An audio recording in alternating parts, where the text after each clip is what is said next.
tous, Parev, Amenut. C'est une joie de nous retrouver aujourd'hui dans la présence de Dieu, pour le célébrer, pour le louer, pour l'adorer. Ulachutun mene, miasin kutnevi lastutun ergayutian mech zink parapandilu hamar. Alors, c'est le 1er mai, la fête du travail. Aïsor donné, Françaïmech, et je me suis souvenu de l'œuvre de Dieu et du travail de Dieu. Asozokorzin Massin Medadetia Sardou.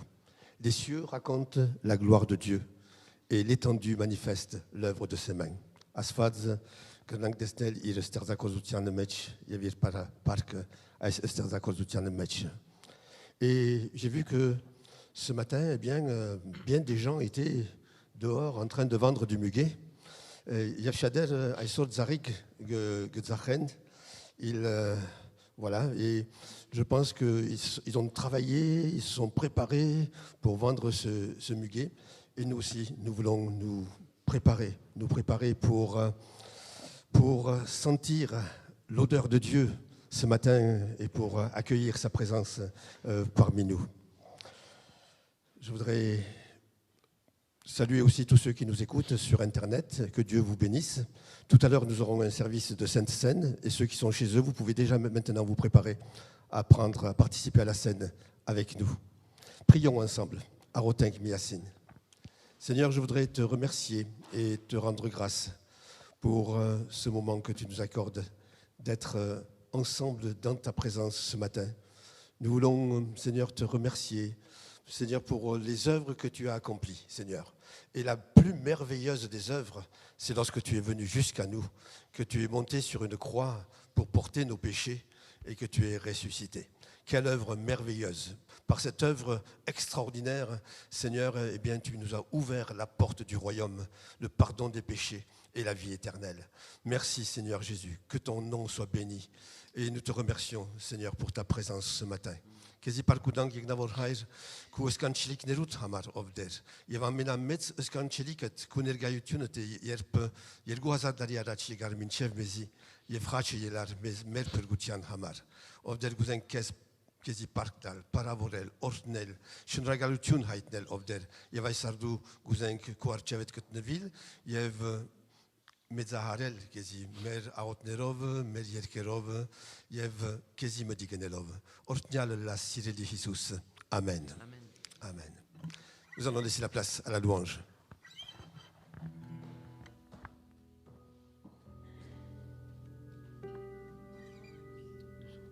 On m'entend? Oui. Bonjour.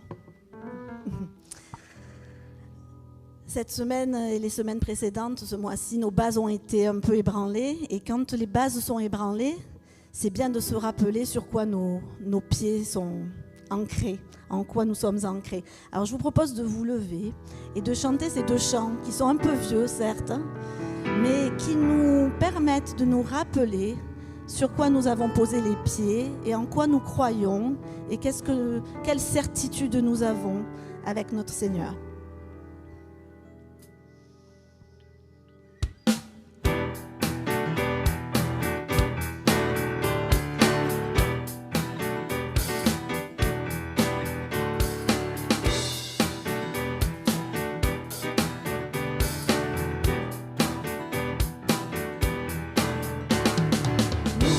Croyons en Dieu le Père, créateur de l'univers, et en Christ, son Fils unique, né de Dieu par l'Esprit Saint. Nous croyons qu'il est mort pour nous, crucifié pour nos péchés, et qu'il est auprès du Père. Ressuscité, Jésus, roi des rois, Jésus, roi des rois, Jésus,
Je crois qu'il est mort et ressuscité.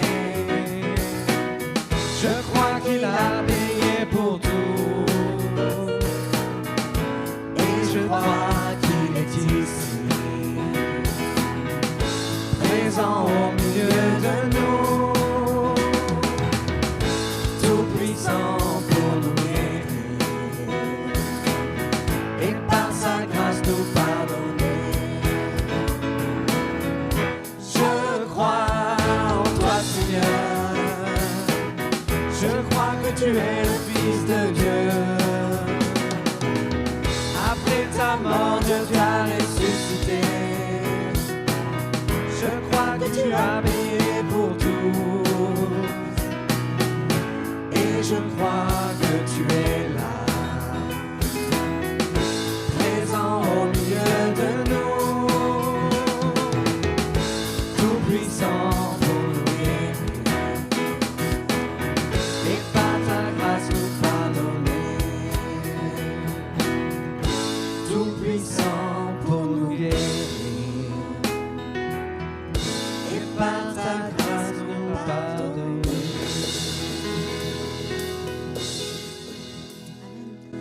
Je voulais lire juste avec vous un petit verset qui se trouve dans Jacques 5, verset 13, et qui dit « Quelqu'un parmi vous est-il dans la souffrance? Qu'il prie. Quelqu'un est-il dans la joie? Qu'il chante des cantiques. » Et je lisais un petit texte cette semaine, alors je vais vous le rendre comme je l'ai reçu, parce que je l'ai pris vraiment pour moi, mais je suis sûre que certains vont le prendre pour eux aussi. La formule du bonheur dans le monde est très différente de celle de Dieu. La plupart du temps, nous vivons pour nous faire plaisir à nous-mêmes, et quand les choses ne vont pas dans notre sens, nous sommes déçus. La volonté de Dieu, c'est que nous vivions uniquement pour lui, et que nous soyons dans la joie ou dans la tristesse. Il attend de nous d'élever nos voix et de le louer. Donc, quelle est la formule du bonheur de Dieu? La prière et la louange.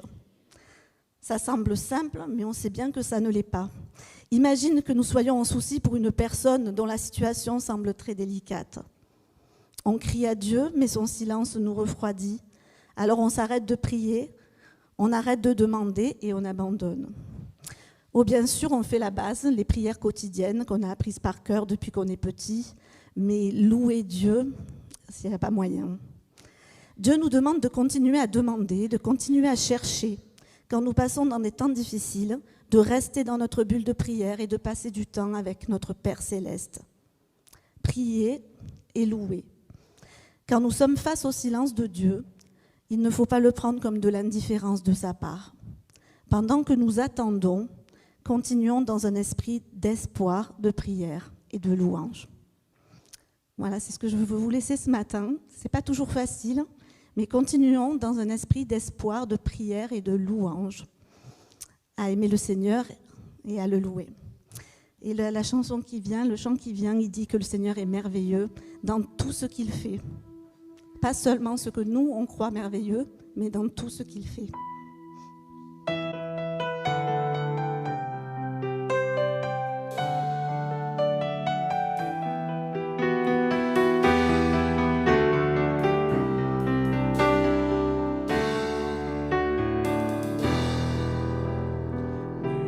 Comme toi, Dieu puissant et éternel, tu nous as consolés, tu nous as relevés, ton amour est si fort pour restaurer, sauver. Tu es merveilleux dans tout ce que tu es.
splendeur et majesté. Tu es merveilleux dans tout ce que tu es.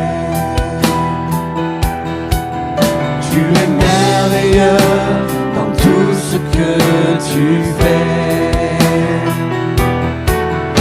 Tu es merveilleux dans tout ce que tu es. Mon Père et mon Sauveur, mon ami, mon Seigneur. Tu es merveilleux dans tout ce que tu es. Oh, tu es merveilleux dans tout ce que tu es. Mon Père et mon Sauveur, mon ami, mon Seigneur. Tu es merveilleux dans tout ce que tu es. Tu es merveilleux dans tout ce que tu es.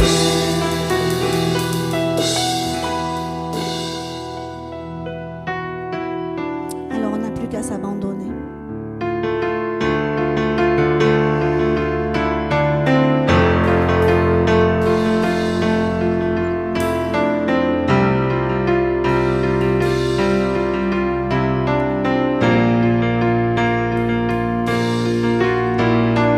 Me voici à genoux devant toi, j'abandonne tout, j'abandonne tout. Mon seul désir, alors que tu m'attires, c'est d'être avec toi. D'être avec toi, je m'abandonne.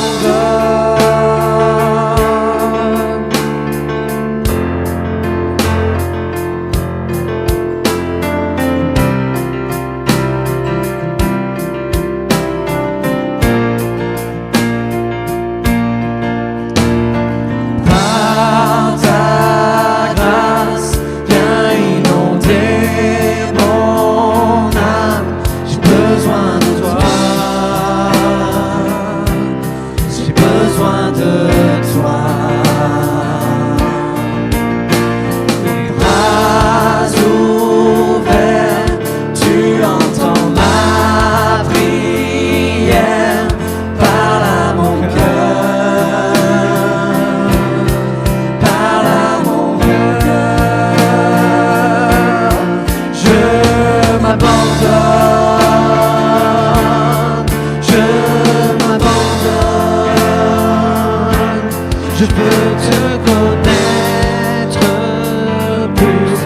Je veux te connaître plus. Je m'abandonne.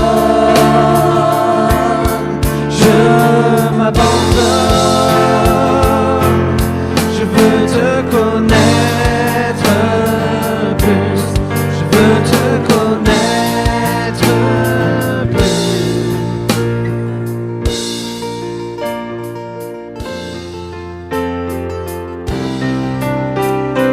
Alors laissons le Seigneur venir en nous et souffler sur nous maintenant, comme un vent qui rafraîchit, comme une eau qui rafraîchit. Laissons-le venir régner en nous et comme un ouragan réveiller notre âme. Seigneur, on s'attend à toi pour réveiller nos âmes.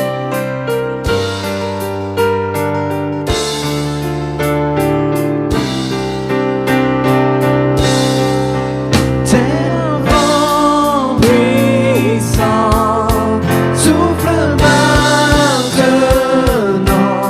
Dieu vient régner, Dieu vient régner en moi. Tel un ouragan, réveille mon âme. Dieu vient régner, Dieu vient régner en moi. Tel un vent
Restons dans la prière. Restons dans la présence de Dieu.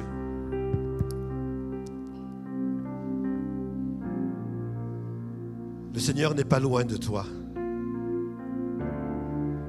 Quelquefois, tu as l'impression qu'il ne t'entend pas,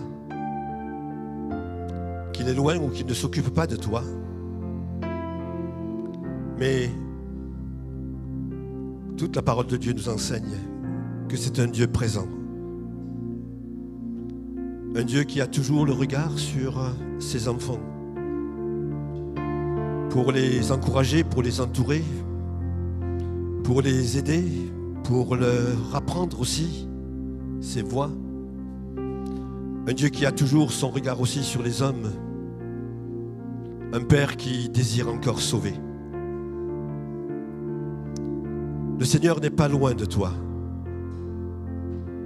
La main de l'Éternel n'est pas trop courte pour intervenir dans ta vie, pour te sauver, pour t'aider, pour te soutenir, pour te relever.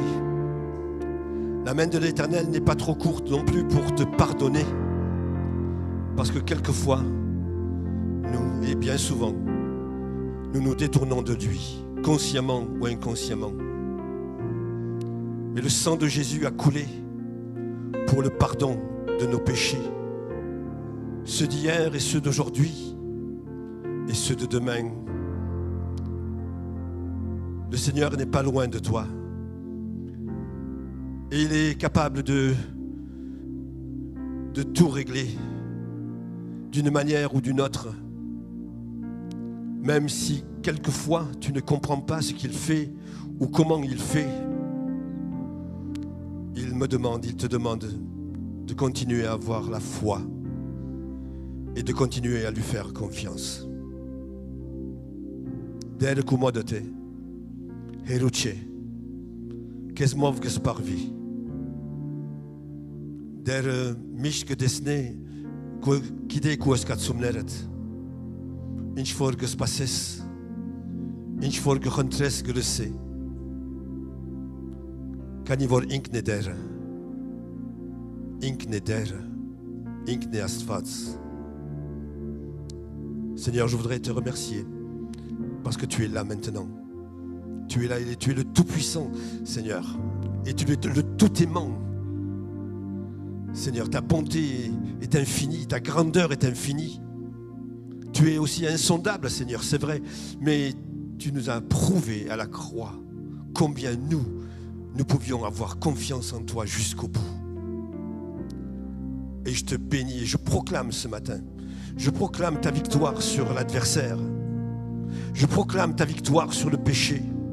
Je proclame ta victoire sur le monde qui est contraire à ton esprit. Je proclame la victoire sur toutes les épreuves et toutes les difficultés. Je proclame que tu es le Père vivant et présent. Et Seigneur, ce matin nous voulons et je veux m'approprier cette victoire à la croix. Et je te bénis, je te rends grâce et je te loue. Gloire à ton saint nom. Amen. Amen. Vous pouvez vous asseoir. Gerdak de style. Alors je crois que le Saint-Esprit a inspiré plusieurs d'entre nous ce matin pour parler du même sujet. Michaela a parlé du silence de Dieu et justement le message que vous allez entendre ce matin de la part de notre frère Marc parle du silence de Dieu. Et puis elle a parlé aussi de continuer à nous attendre à Jésus, quelles que soient les circonstances. Et nous voulons continuer à regarder à Jésus, à nous attendre à lui, quelles que soient les circonstances. Aisorva nute bidella astozo le routione, l'urmenal. Mais dire pas remarque ne vor bidicarosé aisardu, guzem kanimo hosk sel chat kitchima, verche kitchima aveli hamarot begenem. Mais Astfaz yerpemen lurgumena. Lurgumena yefait irlurutune mich ne badagme uni. Mich ne badagme uni. Astfaz lurgumena yerp norpam bidi badai bidi eskesi. Astfaz lurgurnamenal nerutian mech tejvarutian mech. Astfaz lurgurnamenal vorbesi menk lerenk. Kan i vor yerpemen chat gerosink. Astfaz gurnal lurmenal mezi garkme paner sorvetsenelu hamar. Jev bidi desnenk, mer yerpaire bidi desnenk inchpes as lurutian archev. Inch tisk menk havadatial neres betke vorunenank. Alors nous avons la joie d'avoir Marc maintenant. Et je vais lui laisser la place pour le message que Dieu lui a mis sur le cœur.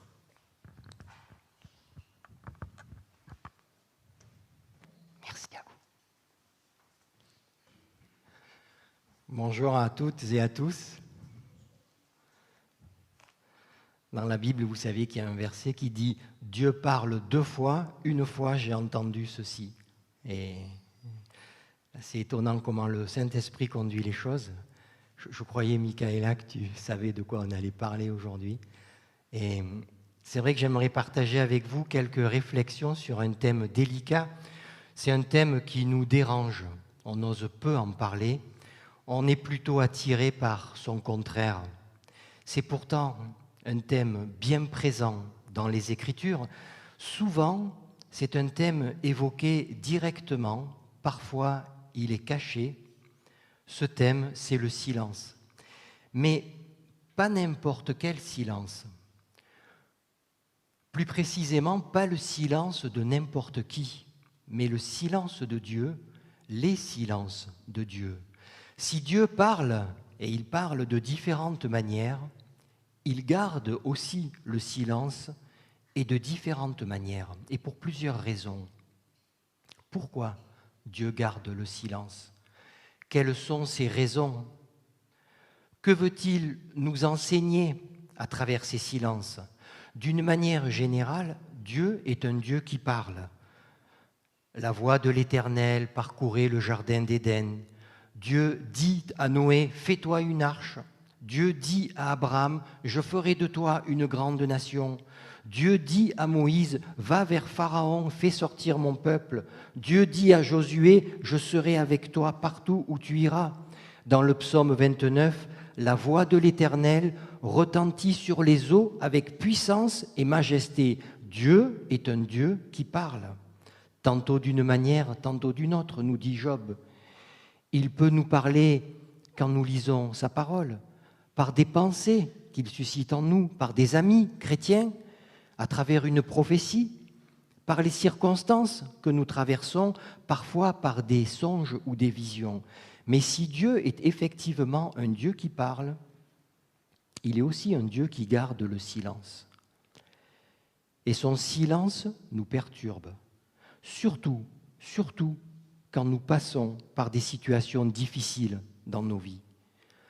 Des mésententes avec certaines personnes au travail, parfois dans l'église, des relations tendues avec nos familles, avec nos enfants parfois, notre conjoint, la perte d'un emploi qui intervient certainement quand on a le plus de crédit en cours, l'absence de conviction face à un choix important.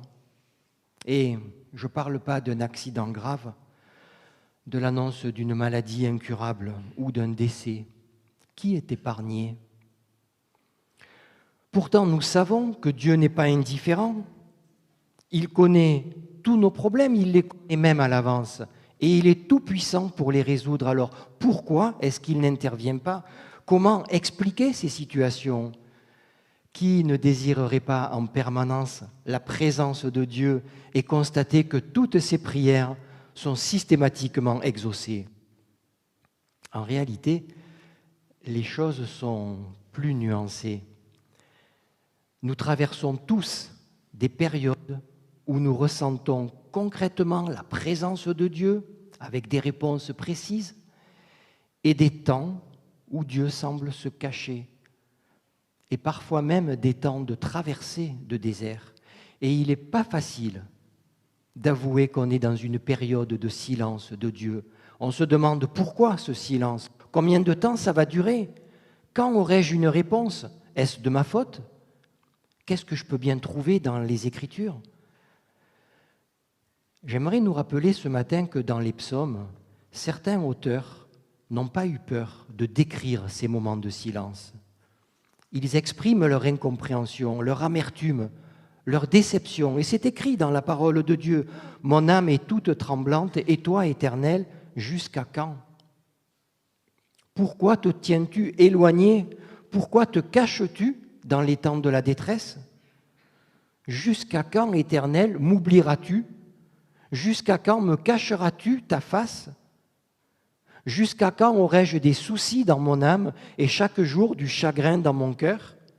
Éternel, c'est à toi que je crie, mon rocher, ne reste pas sourd, ne reste pas dans le silence, ne te tais pas. » C'est écrit dans la parole de Dieu. Et qui n'a pas connu ces moments où on répand notre âme devant Dieu et où on se retrouve face à un ciel d'airain? Dans l'Écriture, il y a aussi quantité d'autres situations où Dieu semble absent, silencieux. Mais tous ces silences sont de nature différente. Dieu garde le silence pour plusieurs raisons. Et je vous propose d'en voir quelques-unes ensemble ce matin. Il y a d'abord le silence de Dieu dans l'attente d'un événement. Avant qu'un orchestre ne commence à jouer, je ne sais pas si vous l'avez remarqué, chaque musicien accorde son instrument, c'est un peu la cacophonie. Et puis, à un moment donné, le chef d'orchestre arrive et donne 3 petits coups de baguette sur son pupitre. Et à ce moment-là, c'est immédiatement le silence. Silence de l'orchestre, silence dans la salle. C'est un silence qui veut dire « maintenant », va commencer ce pourquoi tu es venu. Alors, ouvre ton cœur, ouvre tes oreilles, ouvre tes yeux, le spectacle va commencer. Venant de Dieu, ces silences peuvent être plus ou moins longs, mais ils préparent une nouvelle période. Ils annoncent un acte capital. Souvenez-vous de 400 ans de silence entre la fin de l'Ancien Testament, le prophète Malachie, pour annoncer par Jean-Baptiste, 400 ans plus tard, la venue de Jésus. Là, l'événement était de taille. Abraham, Dieu lui parle, « Va-t'en de ton pays, vers le pays que je te montrerai, je ferai de toi une grande nation, je te bénirai. » Dieu est avec Abraham. Abraham va se battre, il va délivrer son neveu Lot. Ils sont seulement 300 serviteurs contre 4 rois réunis avec leur armée. Dieu le bénit par l'intermédiaire de Malkitsédek.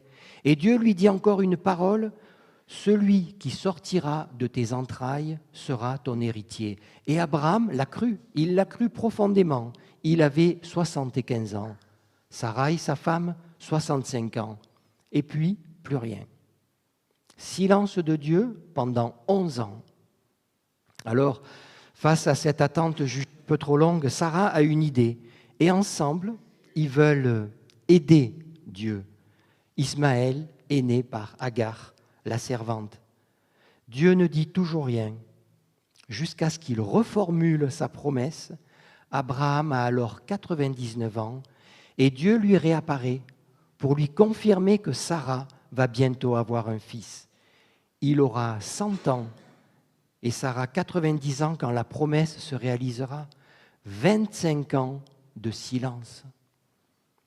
Plus tard, les Hébreux sont esclaves en Égypte. Moïse a 40 ans. Dieu ne lui a rien demandé, mais il porte un regard sur les travaux pénibles de ses frères et un sentiment de justice l'envahit. Il tue un Égyptien qui frappait un Hébreu. Pharaon est informé et cherche à tuer Moïse qui s'enfuit à Madian, où il va séjourner 40 ans, avant que Dieu l'appelle vraiment à travers le buisson ardent. Chaque fois que je suis pressé, chaque fois que je me fie à mes schémas de fonctionnement, même s'ils sont bibliques, plutôt que d'attendre le temps de Dieu, je prends le risque de détrôner Dieu. Et si je détrône Dieu, je me fabrique mon propre veau d'or. Parce que peut-être je lis la Bible en la survolant, parce qu'aujourd'hui, pour chaque problème, vous avez un petit livre à la CLC, je ne veux pas dénigrer la CLC, n'interprétez pas mal mon propos, mais un petit livre qui propose la solution avec le verset qui va bien. Et je ne parle pas des recherches sur Google. Du coup, je peux fabriquer mes propres réponses. Je vais les tirer de ma tête, de mon cœur, de ma raison ou d'une expérience passée. Mais vouloir remplir à tout prix nos silences en précipitant ce que Dieu a annoncé nous prive de la bénédiction qu'il est en train de préparer pour nous. Qui d'entre nous a jamais voulu aider Dieu et provoquer une catastrophe? Qui d'entre nous, après avoir écouté comme Abraham une autre voix que celle de Dieu, ne s'est jamais dit « Oups, j'ai loupé le coche, les promesses de Dieu ne vont jamais se réaliser dans ma vie ». Qui d'entre nous, après une démarche complètement personnelle, comme Moïse, sans avoir été appelé par Dieu, ne s'est jamais dit « Dieu ne pourra jamais réparer ce que je me suis empressé de faire à sa place ». Mais détrompez-vous, mes amis, ces pensées ne viennent pas de Dieu. Malgré notre impatience, nos erreurs et notre désobéissance, Dieu, dans son amour, nous l'a rappelé Mika, au bon moment, Dieu reformule ses promesses pour nous. Vous savez, Dieu a un timing et souvent, il doit régler d'autres situations pour que le contexte général devienne favorable à la mise en place de ta situation. Il est normal qu'il y ait des temps de silence et ils peuvent être longs. Mais c'est là, dans ces tensions, que nos vies changent. Acceptons simplement de rester patiemment à l'écoute de Dieu et non pas d'être à la place de Dieu. Il y a aussi un silence de Dieu difficile dans l'épreuve. Joseph a 17 ans quand il est vendu par ses frères à des Ismaélites qui l'amènent en Égypte. Il devient serviteur dans la maison de Potiphar. La femme de son maître tente de le séduire, il refuse, il est jeté en prison, il interprète le rêve de l'Échanson, c'est le caviste de l'époque. L'Échanson sort de prison, mais oublie Joseph. Quand Joseph sort de prison et devient ministre de Pharaon, il a 30 ans. 13 ans de silence. Et quand 13 ans plus tard, Joseph se retrouve face à ses frères, eux pensent qu'il va se venger, mais il leur dit « Ce n'est pas vous qui m'avez envoyé ici, mais Dieu pour vous garder en vie. » Joseph avait suffisamment de recul pour savoir que c'est Dieu qui est aux manettes. Parfois, Dieu fait silence dans des situations injustes à nos yeux, mais c'est pour nous amener à croire qu'il est souverain, qu'il ne se trompe jamais dans ce qu'il fait. Il ne nous doit rien. Il n'est pas obligé de nous expliquer ce qu'il est en train d'accomplir. Il est juste en train de nous préparer pour une situation future. Et que dire de Job ? Job craignait Dieu. Il menait une vie intègre, droite. Souvenez-vous, il accomplissait même des sacrifices pour ses fils, pour demander pardon à Dieu au cas où ses enfants auraient péché. Pourtant, un jour, il perd tout. Ses biens, ses enfants, sa santé. Et dans sa souffrance, face au silence de Dieu, il dit « Mais pourquoi Dieu m'as-tu pris pour cible ? Pourquoi me caches-tu ta face ?» Surtout que Job, contrairement au silence d'Abraham, n'obtient aucune explication. Il n'a reçu aucune promesse, aucune parole. Il est précipité dans la mort des siens, la maladie, la souffrance, et il est entouré de silence. Quand on lit le livre de Job, on ne s'en rend pas bien compte, en tout cas ça a été mon cas, mais d'après certains commentateurs, ce silence a pu durer des années, voire des dizaines d'années. Dieu reste silencieux. Et en plus, Job doit se battre contre les paroles décourageantes de ses amis, parce qu'ils veulent rompre ce silence. Leurs propos ne font qu'empirer les choses. Si tu souffres, c'est que tu as quelque chose à te reprocher. C'est bien connu. Job leur répondra, « Que n'avez-vous gardé le silence ? Ça aurait été pour vous la sagesse. » Et c'est cette même logique du diable, celle qui nous inspire ce sentiment de culpabilité quand Dieu semble loin ou silencieux dans nos épreuves. Qu'est-ce que j'ai fait de faux ? Est-ce que j'ai mal prié ? J'ai mal demandé ?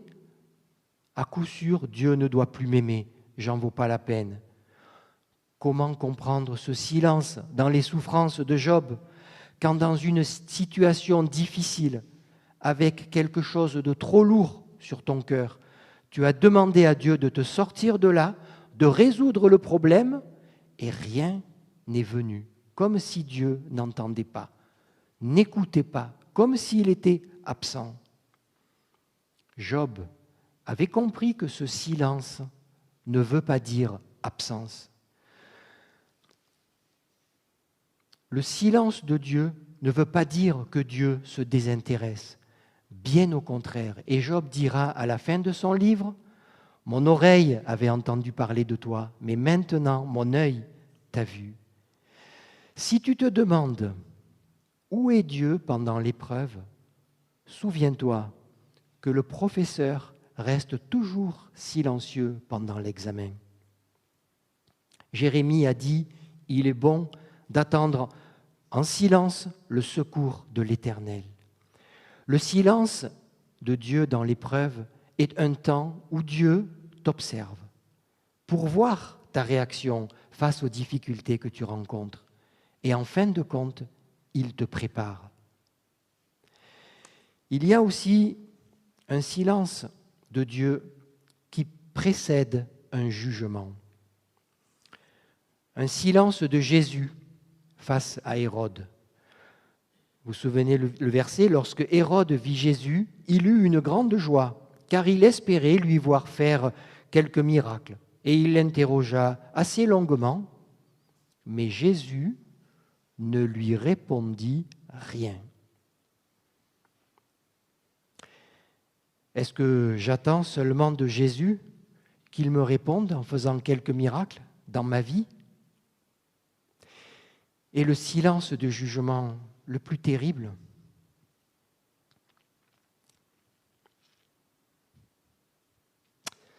ce silence de Dieu face à Jésus,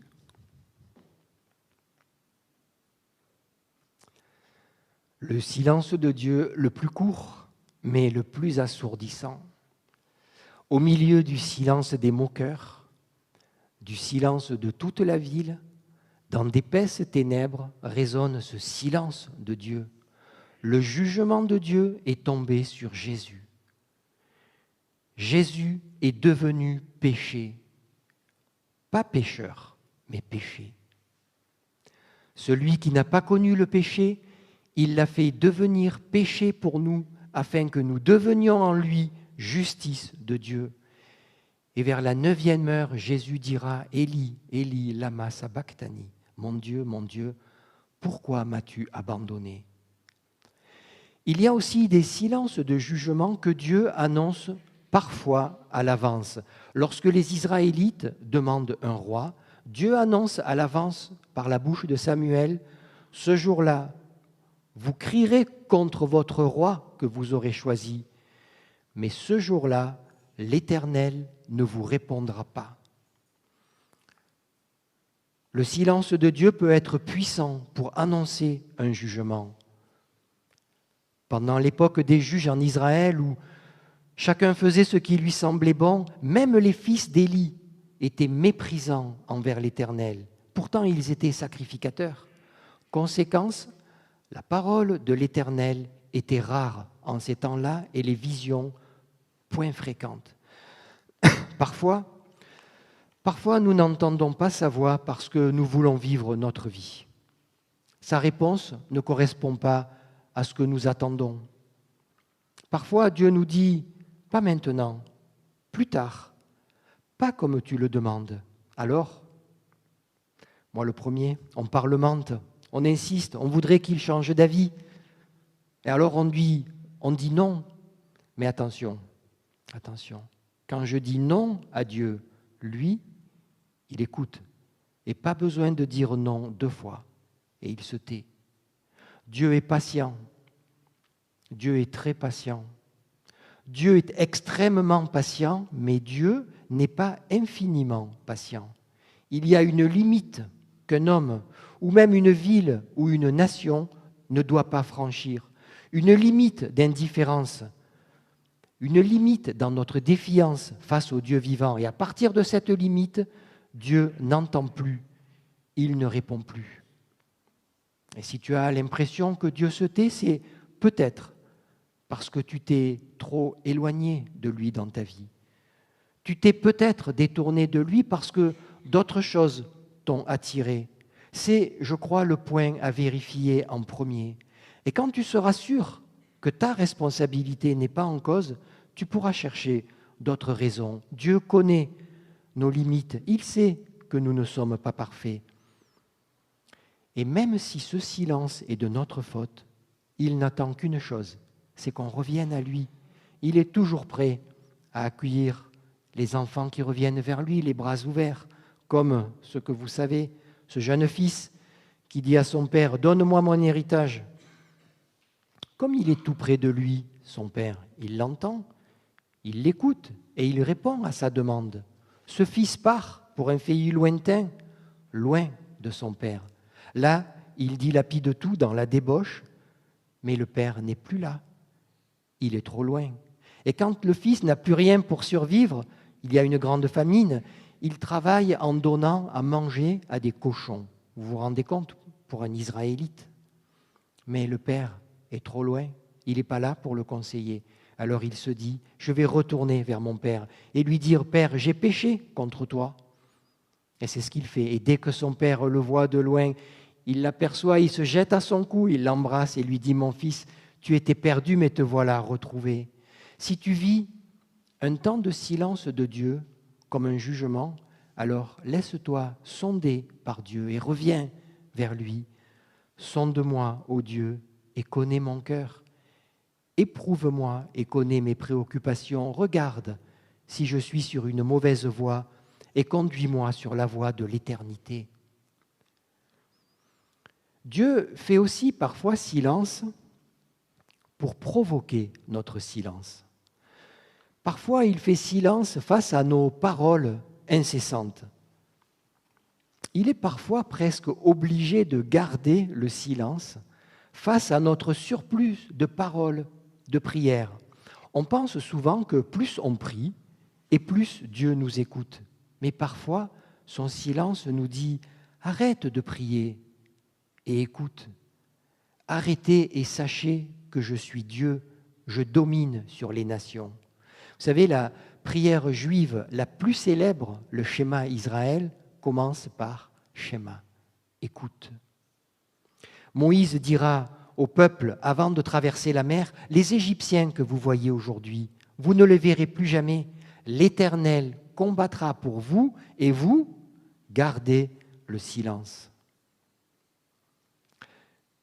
Quand on rend visite à quelqu'un dans un contexte sensible, une maladie grave ou une situation douloureuse, on a envie de réciter toute une série de passages bibliques, de prier, de parler beaucoup, de combler le silence et de vite partir. Alors qu'en réalité, une seule chose est importante à ce moment-là, écouter en silence.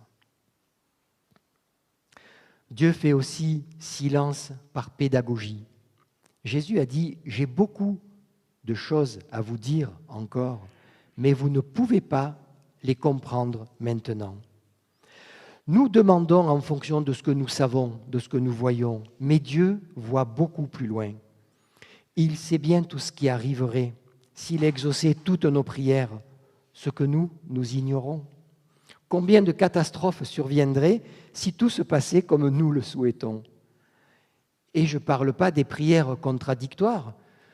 Comment faire quand au même endroit, l'agriculteur demande la pluie et les responsables de la colo le beau temps? Il est un temps où Dieu cesse de nous câliner pour nous aider à prendre nos responsabilités. Il ne va pas répondre à toutes nos demandes. Alors nous allons passer par des moments de doute, par des crises, mais qui seront le moyen d'aller plus loin. Ces crises vont changer notre manière de voir les choses. Elles vont élargir notre conception de Dieu, nous apprendre à marcher par la foi et pas par la vue. Elles vont surtout nous garder d'une conception mécanique de la prière. Je mets une pièce dans la machine et la canette tombe. Mais ça ne marche pas comme ça avec Dieu. Tout à l'heure, nous avons parlé du livre de Job, dans lequel le diable a commencé par poser une question perfide, mais pas si bête. Il a dit, Satan répondit à l'Éternel, « Est-ce de façon désintéressée que Job craint Dieu ? Ne l'as-tu pas entouré de ta protection, lui, sa famille et tout ce qui lui appartient ? Tu as béni le travail de ses mains. Ses troupeaux couvrent le pays, mais porte la main sur lui, touche à ce qui lui appartient, et je suis sûr qu'il te maudira en face. » Pour Job, cette accusation s'est révélée fausse. Mais est-elle toujours fausse dans ma vie ? Peut-être suis-je fidèle à Dieu parce que j'espère en tirer avantage. Vous savez, il existe bien une théologie de la prospérité. Et si ce n'est pas le cas, que ferions-nous ? Continuerions-nous ou renoncerions-nous à le servir ? Il est tellement plus tentant de s'attacher au don plutôt qu'au donateur. Et pour terminer, le plus beau silence, le silence de Dieu dans son amour. L'Éternel, ton Dieu, est au milieu de toi comme un héros qui sauve. Il fera de toi sa plus grande joie. Il gardera le silence dans son amour. Ces paroles s'adressent au peuple d'Israël, bien sûr, et la joie s'exprime par des cris, mais l'amour profond dans le silence. Dieu garde le silence pour exprimer sa profonde joie de nous aimer. Vous avez remarqué que parfois Jésus agit puis parle ensuite. Il garde le silence face aux lépreux qui demandent la guérison. Il ne dit rien. Il étend la main, le touche, puis il parle et dit « Je le veux, sois pur ». Ou quand pendant la transfiguration, Pierre, Jacques et Jean tombent à terre, saisis d'une grande frayeur, et il devait y avoir de quoi, Jésus reste encore en silence. D'abord, il s'approche, les touche, puis il leur dit « N'ayez pas peur ». Dans cette prophétie de Sophonie qui concerne les temps de la fin, aucune parole de jugement, mais un profond silence d'amour. Alors, comment réagir face à tous ces silences ? Comme nous le rappelle l'Ecclésiaste, Dieu est au ciel et nous sommes sur la terre. Ne croyons pas que nous allons toujours tout comprendre. La volonté de Dieu reste toujours quelque part dans une sphère mystérieuse. Pourquoi Dieu reste-t-il silencieux ? Difficile d'y répondre parfois. Mais ce dont nous sommes certains, c'est qu'il nous aime profondément, qu'il nous écoute et qu'il veut notre bien. Même si nous rencontrons sur notre route des événements que nous ne comprenons pas, même si certaines de nos prières ne sont pas exaucées, en tout cas pas comme nous le souhaitons, Dieu nous aime. Et j'aimerais tellement, de la part du Seigneur, rassurer celles et ceux qui passent par ces périodes de désert, de silence. Le Seigneur attend de nous que nous lui fassions confiance. Pas confiance parce qu'il nous exaucerait toujours, mais confiance en lui parce que nous croyons en son amour. Quand il reste silencieux, ce n'est pas pour te priver d'une bénédiction, mais pour te conduire à une meilleure. Et ne panique pas, tu n'es pas seul. Dans Hébreux 11, ils ont tous connu le silence de Dieu. Quand tu ne sais plus quoi faire, fais ce que tu sais faire. Lis la Bible, médite-la pour être alimenté par sa parole. Laisse-toi sonder, exprime à Dieu tes frustrations. Répands ton cœur devant lui, mais fais-le avec foi. Accepte des questions sans réponse. Vouloir des réponses à tout prix, c'est marcher par la vue et non par la foi. Sans la foi, il n'y a pas de réponse. Avec la foi, il n'y a pas de question. Dieu est aux manettes, il a le contrôle, comme dans ce livre d'Esther, où il semble absent, où son nom n'est même pas cité une seule fois, et où pourtant il est tellement présent, et par l'intermédiaire de Mardochée et d'Esther, il va mener en échec toute une tentative de génocide contre les Hébreux. Il permet des silences pour nous rendre encore plus dépendants de lui. Quand Dieu se tait, c'est une marque de confiance, parce qu'il prépare quelque chose de plus grand et de plus glorieux que ce que nous avions imaginé. Alors je vous encourage ce matin de tout cœur à examiner soigneusement si vous vous trouvez dans une de ces situations, ou plusieurs, à vous laisser renouveler dans votre foi, sachant que Dieu vous aime et que rien ne pourra nous séparer de son amour. Nous sommes dans les temps de la fin. Jésus revient pour enlever son Église. Est-ce que tu es prêt pour l'événement? Aujourd'hui, si vous entendez sa voix, n'endurcissez pas vos cœurs. Demain, il sera peut-être trop tard. Et pour terminer, je vous invite à lire et prendre pour vous, dans vos cœurs, ces quelques versets de Jérémie dans les Lamentations. Que l'Éternel nous bénisse, qu'il bénisse sa parole. Amen. Paging medaliskes koanumen pasnatsumem metzerkeren medanumem kezaspat paging medaliskes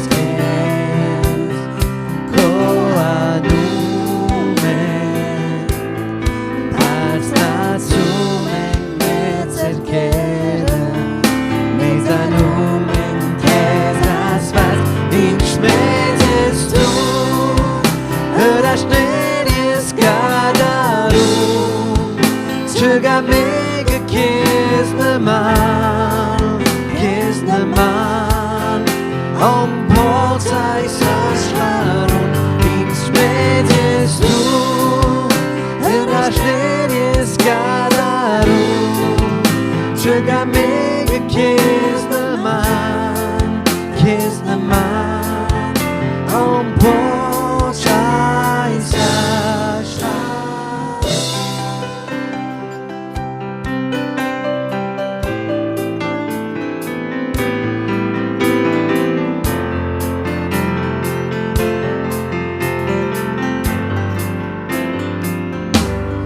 Paging medaliskes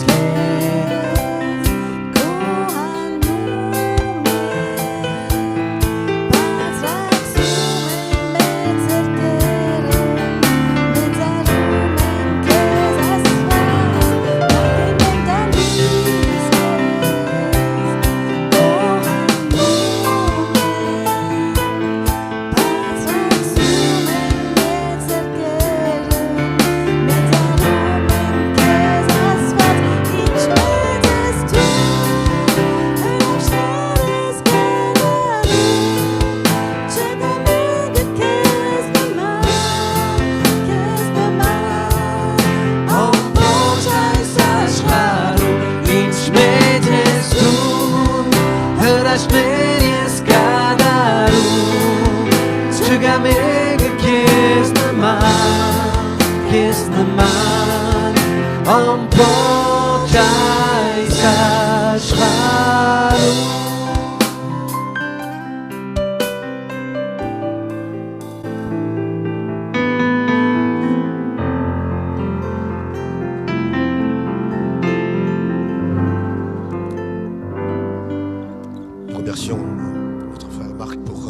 message. Et je pense qu'il y a des points de ce message qui nous ont concernés. Et en tout cas, le Seigneur nous éclaire sur sa parole. J'arrête me dire pas richesse quand il me badjarner en chuamar asfats ludgena, mais yankeru match. Et que distinct votre canime en serre, ne chanavor en serre, hingadagaren match abretsan ais le routine astuzo. Und der Gamar Abraham, Hoppe, Hofseppe, Jevasfats, Guse Sorvetzenel, Guse Nerutian Mech, Guse Aveli Heru, Daniel Mezi, Jev Mischt ne Badagme Uni, Paris ne Badagme Uni, Asfats, Yerb Lurgera, Gugena, Merzanazan, Tejvarutuneru Mech, Gam Yerb Lurgomena, Mer Yanki Barakaneru Mech.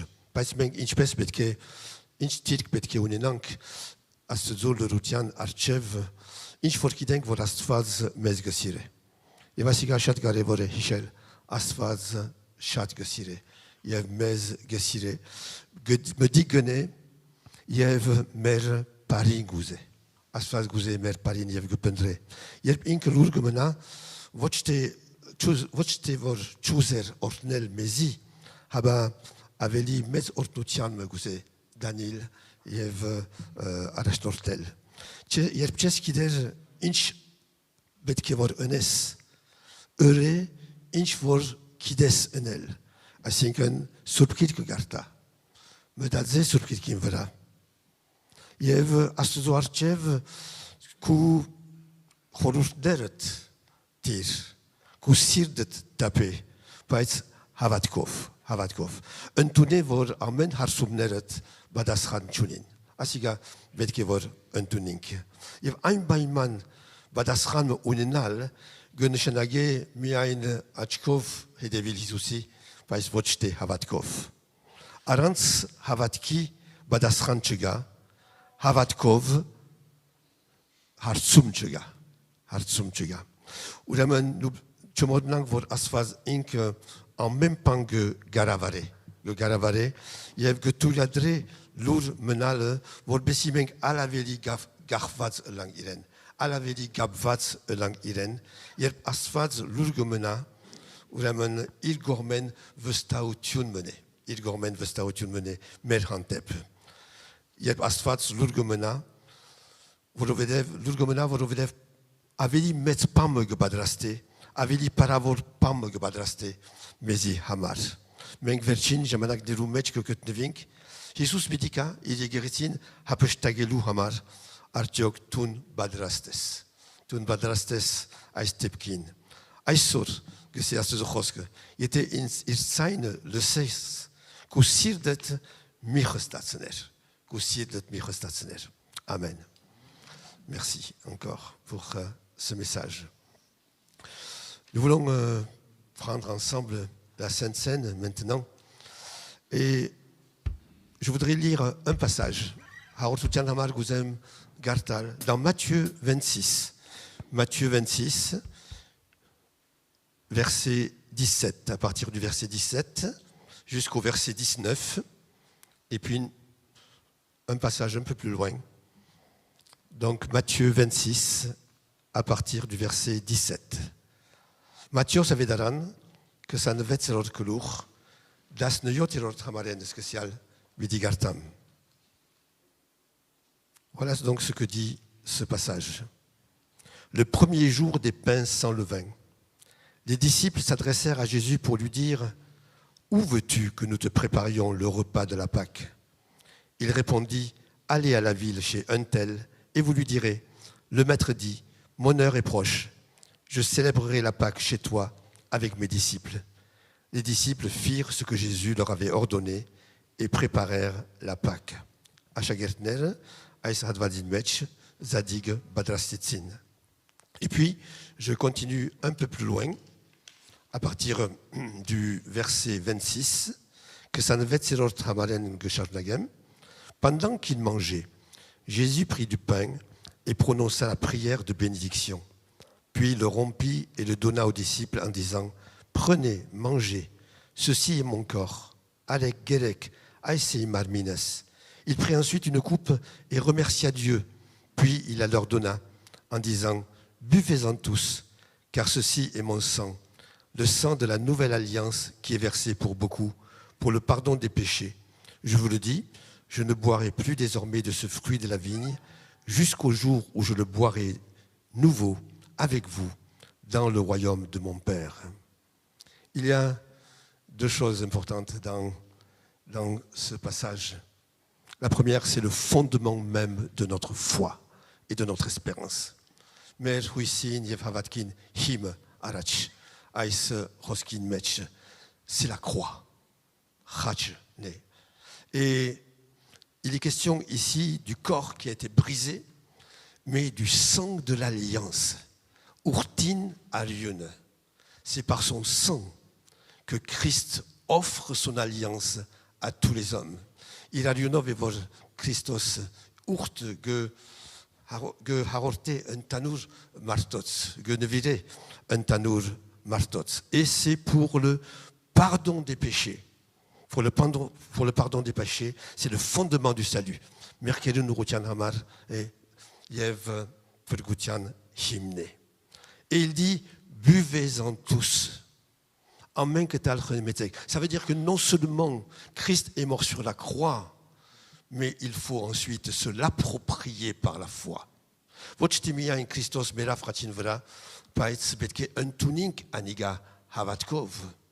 On peut confesser et fêter Pâques, la mort et la résurrection de Jésus, mais il faut aussi se l'approprier et le vivre. Betke asiga un tuning, Christos imar, yafarutune, yebetke abrink en menor. Buvez-en tous. Il le dit à tous les hommes pour leur salut. Un tanour martot, ce que c'est, percutian tamar, mais il le dit à nous, les enfants de Dieu, pour que nous puissions vivre l'unité et le témoignage. Miapanutune, yevegayutune, guzei vor menk unenank, mermech, surpraortutune à Arnelov. Et puis, ce qui me touche beaucoup dans ce passage, c'est le verset 29, où il est dit « Désormais, je ne boirai plus de ce fruit de la vigne jusqu'au jour où je boirai de nouveau avec vous dans le royaume des cieux. » Albiditur même ais kinin minchevor noren tzezihet même yerginke. C'est extraordinaire. J'en boirai avec vous. Avec vous. Ça veut dire que, eh bien, nous allons continuer à vivre l'amour, l'unité, la communion dans le royaume de Dieu, dans la présence de Dieu, à la table de Jésus.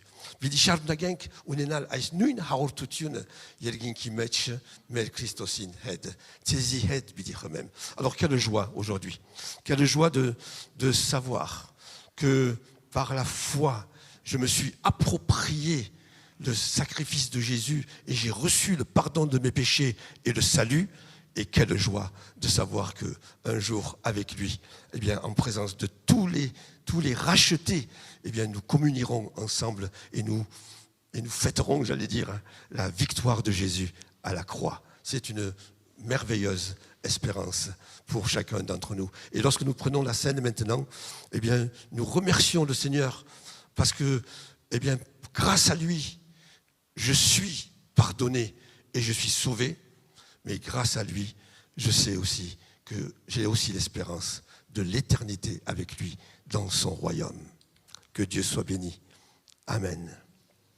Je vais demander aux conseillers de venir, de s'approcher, ceux qui sont là maintenant, de s'approcher maintenant. Je vais demander à Serge aussi de venir. Serge, viens, toi aussi. Voilà. Serge aussi, viens aussi. Le deuxième Serge.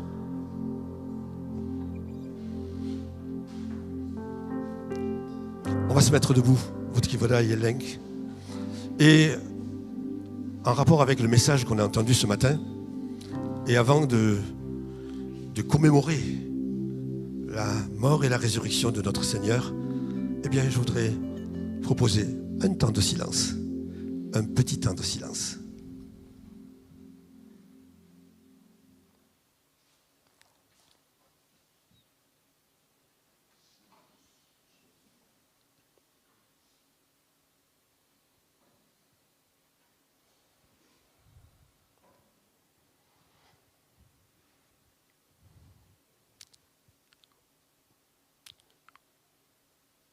travers de cette scène, nous entendons ta voix.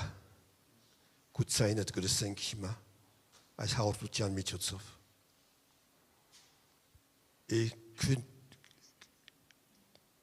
qu'est-ce que tu dis? Qu'est-ce que tu nous dis au travers de cette scène? Tu nous dis simplement, je t'aime d'un amour éternel. Et voilà la preuve de mon amour. Inchke sesmezi, havidenagan sirov mugosirem sezi, eva vasik im siro an hun siro abatsuitses. Seigneur, je voudrais te remercier pour ce sacrifice, cette preuve d'amour.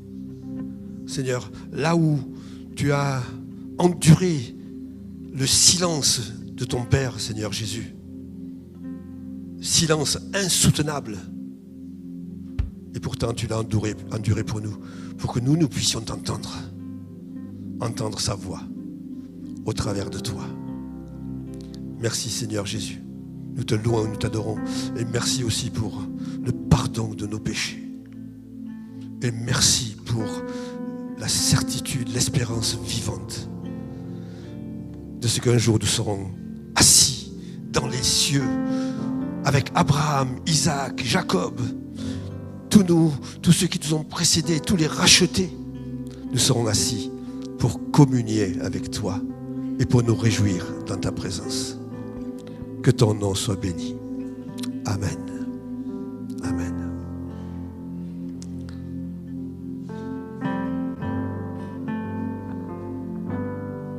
Le Seigneur Jésus, dans la nuit où il fut livré, prit du pain.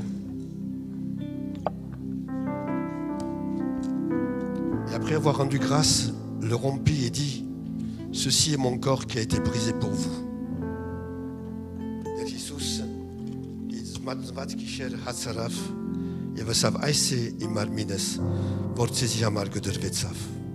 Faites ceci en mémoire de moi.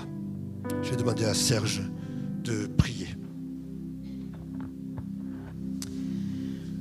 Oui Seigneur, nous sommes vraiment reconnaissants Seigneur pour cette invitation autour de cette table qui correspond à ce pain qui est ton corps, ce vin qui est ton sang, qui a souffert sur la croix pour nous.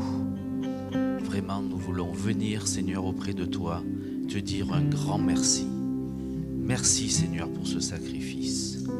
Apprends-nous Seigneur à être à ton écoute, même si on ne comprend pas tout ce qui se passe autour de nous, dans nos vies, dans nos églises. Mais vraiment, Seigneur, donne-nous cette conviction de vivre avec toi et de te faire confiance. En ton nom. Amen.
Le Seigneur prit ensuite la coupe et dit, cette coupe est le signe de la nouvelle alliance en mon sang.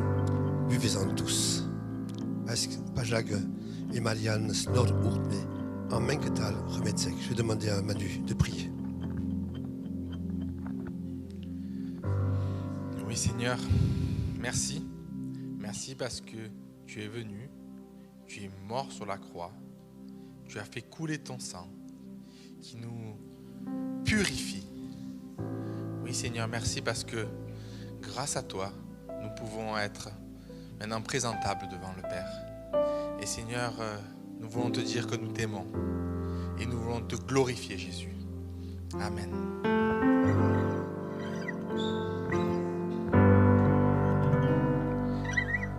Nous te rendons gloire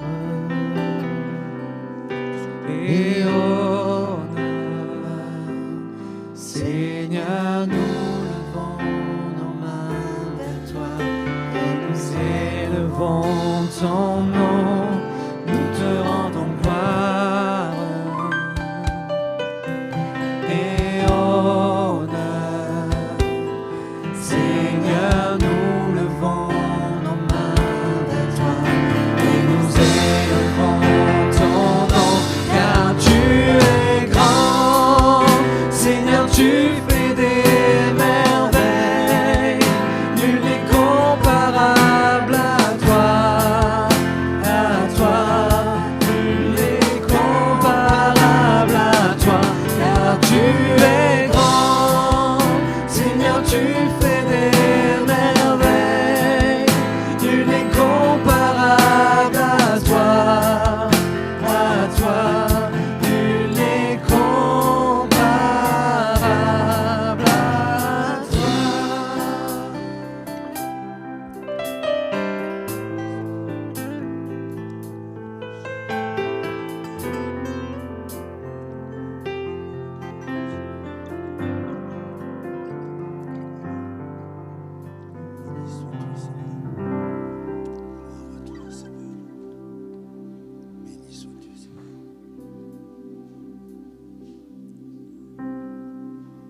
Prenez et buvez. Ceci est mon sang qui a été répandu pour vous.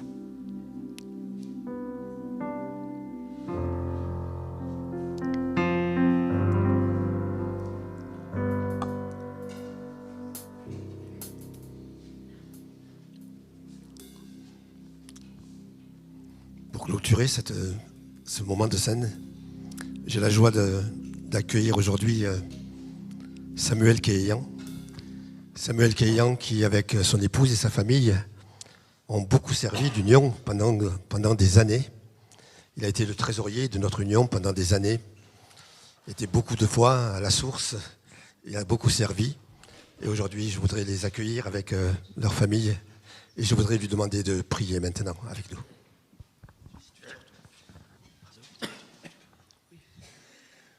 Voilà, je suis très content d'être parmi vous. Ça me rappelle des souvenirs lorsque j'étais en activité. Mais bon, il y a un temps pour tout. Il est arrivé un âge où il faut se retirer. Et puis, grâce à Dieu, tout s'est bien passé. Voilà, je voulais vous remercier aussi pour votre accueil. Quand je viens ici, bien, je vois des personnes qui nous reçoivent avec plaisir, avec joie, que je reconnais, et d'autres que je ne reconnais pas. Certains qui ont les cheveux blancs, alors que quand je venais avant, ils étaient un peu plus foncés. Mais bon, c'est ainsi, voilà, ce sont les choses de Dieu. On va prier, si vous voulez.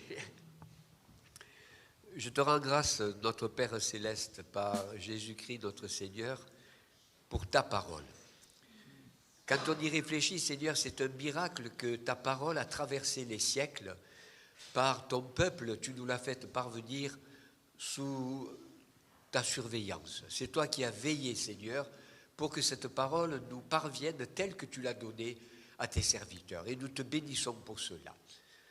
Je te rends grâce, Seigneur Jésus, parce que tu as mis aussi dans notre cœur ce matin cette envie, ce désir de venir dans ta maison. Il y a tant d'autres préoccupations qu'on aurait pu avoir.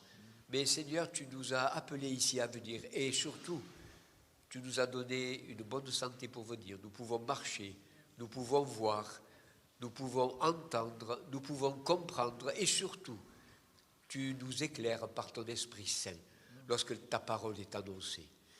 Merci pour ta parole, Seigneur Jésus. Nous te rendons grâce parce que tu n'es pas un Dieu mort, mais vivant. D'éternité en éternité, tu es Dieu. Tu veilles sur toutes choses. Tu es au courant de toutes choses.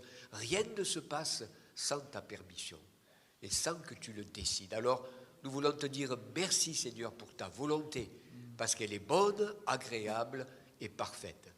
Je te prie, Seigneur, d'être avec nous, que ces moments que nous avons passés ici, ces moments de communion profonds, eh bien, nous puissions les continuer.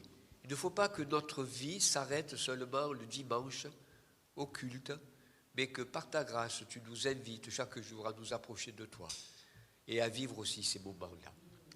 Bénis ton Église ici, bénis ton serviteur, le pasteur avec toute sa famille. Nous t'apportons aussi tous les problèmes qui se trouvent dans cette Église. Eh bien, toi, tu es tout puissant, Seigneur, pour tout aplanir. Que tu sois glorifié, que ta grâce et que ta paix reposent sur ton Église et sur tous tes enfants. Pour ta seule gloire et au nom de Jésus. Amen. Amen. Vous pouvez vous asseoir.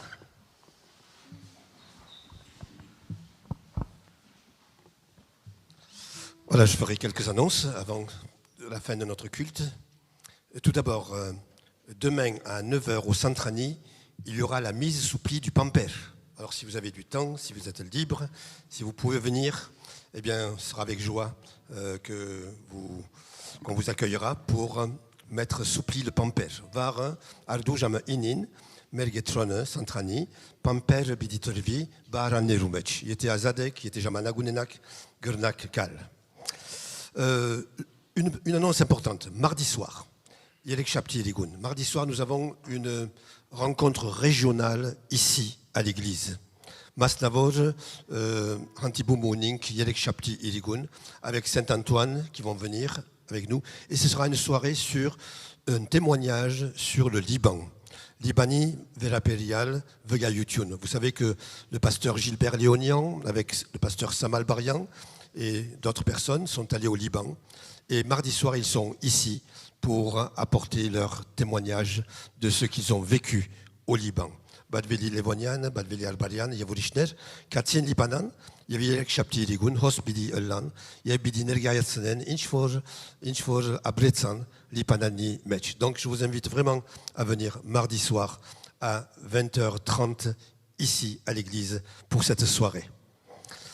Le samedi 21 mai, il y aura au Centrani une journée, ou plutôt une après-midi entière, de kermesse et de tournoi de ping-pong.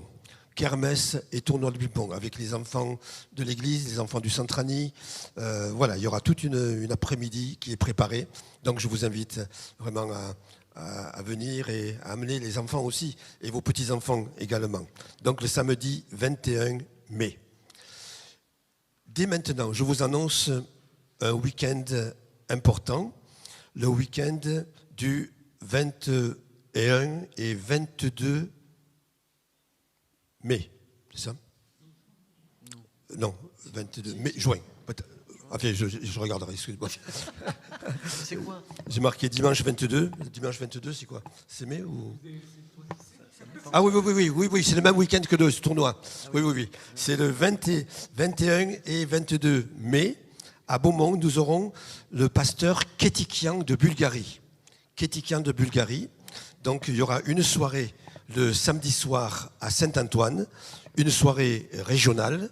Et le dimanche matin, c'est le pasteur Ketikian qui va prêcher ici. Je le connais bien, c'est un jeune, j'ai été avec lui en Bulgarie, j'ai passé du temps avec lui, et vraiment, il sera là et on aura un culte avec lui. Ulaman Badveli Ketikian vor Bulgariaen bidika, Amsun Kesaniel Gukin, Ay Samsun, Nerga bidiket nevi, Tishapatiligun, Saint-Antoine Limech, Yevte Giragiardou Hos. Le pasteur Nerses Ketikian. Voilà donc pour les annonces de maintenant. Et maintenant on va chanter, nous allons ramasser nos offrandes. Il y a quelqu'un qui aime le Werner, il y a quelqu'un. On va se mettre debout pour chanter. Je voudrais annoncer encore, excusez-moi. Donc nous avons Jeannette Kasparian qui est hospitalisée, donc il en a besoin de nos prières, et David Rengian aussi est hospitalisé. Nous avons 2 personnes hospitalisées, nous prions pour ces personnes-là. Je sais qu'il y a d'autres malades. Et puis, quelques nouvelles de notre belle-sœur Juliette. Daniel est là, son mari. Donc elle s'est réveillée lundi dernier et elle est en phase petit à petit, ça prend du temps, de rétablissement. Donc il faut continuer à prier pour elle. Merci.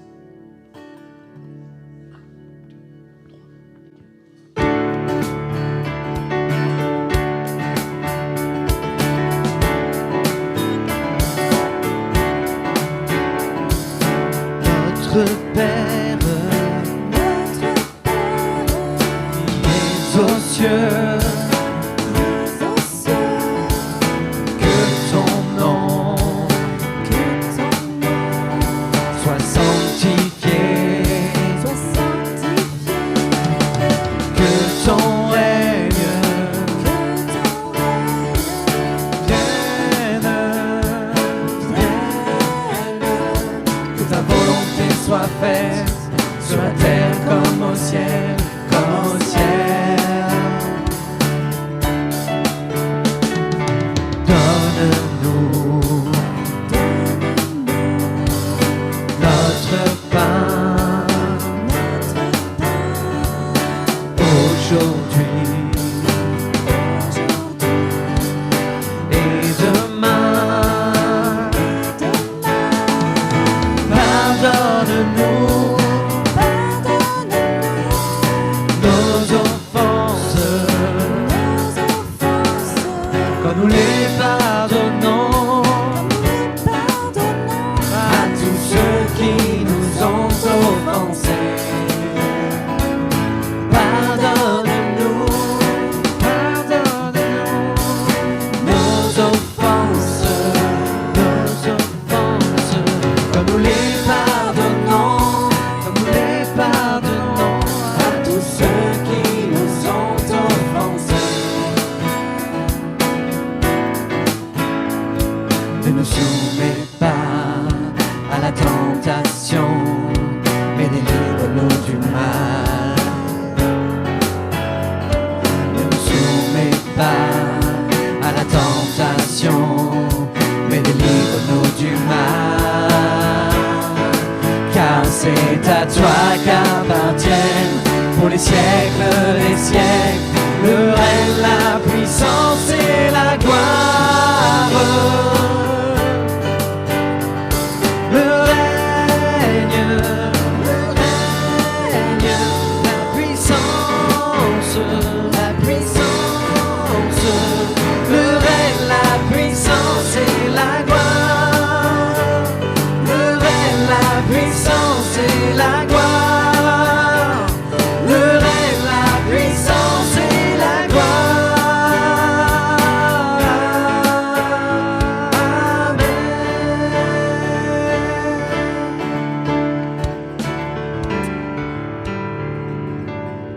De la part du Seigneur, je voudrais dire qu'aucune situation n'est irréversible pour lui. Aucune situation n'est irréversible pour lui. Merci Seigneur Jésus, que ton nom soit béni. Merci pour ce moment de culte merveilleux qu'on a eu ensemble, Seigneur, dans ta communion et dans la communion les uns avec les autres. Merci pour ta bonté, ta fidélité et ton amour. Quelle joie de te connaître. Quelle joie de t'avoir pour papa. Quelle joie de t'avoir comme pour Dieu, pour Seigneur et Sauveur.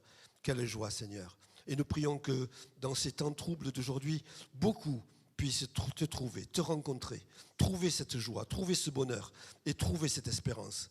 Et que beaucoup même d'enfants de Dieu soient affermis encore plus, Seigneur. Et que la flamme de la foi soit ravivée, Seigneur, dans leur cœur. Et cela pour ta seule gloire, Père. Et au nom de Jésus. Haïrmer, Vodesginesies, Surp Yeritsi Anunko, Yegetse Alkaïtunko, Yeritsin Gamko, Vorbes Sergina Sievergri, Satsmer Hanabazort, Durbez Aissor, Yevtormez Spardismer, Vorbes Yembeng Tung Merots Bardabanats, Yevmidanir Smezi Portsutiun, Ailpergia Smezi Chare, Zikoer Kayutiun, Jev Zorutiun, Jev Park, Havidianas, Havidenitz. Amen. Jev ima merder Jesus Christos ishenorke. Jev astozo an hun ser. Usur pok fuin haortak sutiun. Tesi hedela. Que la grâce de notre Seigneur Jésus-Christ, l'amour infini de notre Dieu et la communion du Saint-Esprit soient avec chacun d'entre vous. Que Dieu vous garde, vous bénisse et vous accompagne. Allez dans la paix du Seigneur. Amen. Bon dimanche, bonne semaine, que Dieu vous bénisse à chacun. Soyez bénis, vous tous qui êtes derrière vos tablettes également.